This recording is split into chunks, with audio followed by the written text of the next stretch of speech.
कागल नगरपरिषद हद्दीत अतिक्रमणं वाढली आहेत. आता या अतिक्रमणांवर नगर परिषदेच्या वतीनं कारवाईचा बडगा उगारला जाणार आहे.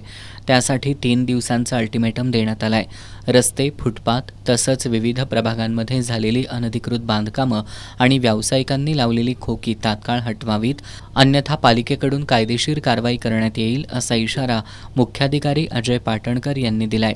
पहिल्या टप्प्यात छोट्या मोठ्या व्यावसायिक भागातील फुटपाथवरील तसंच बसस्थानक ते निपाणी वेस परिसरातील अतिक्रमणांवर लक्ष केंद्रित केलं जाणार आहे.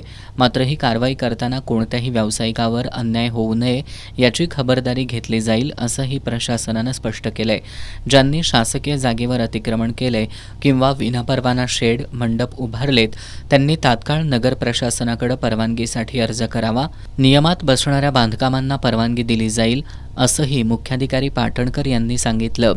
शहर सुंदर, स्वच्छ आणि हरित करण्यासाठी प्रशासनानं विशेष टास्क फोर्स स्थापन केला असून त्याचाच भाग म्हणून पोलिसांच्या मदतीनं अतिक्रमण विरोधी कारवाई केली जाणार असल्याचं नगराध्यक्षा सविता माने आणि उपनगराध्यक्ष जयवंत रावण यांनी सांगितलं.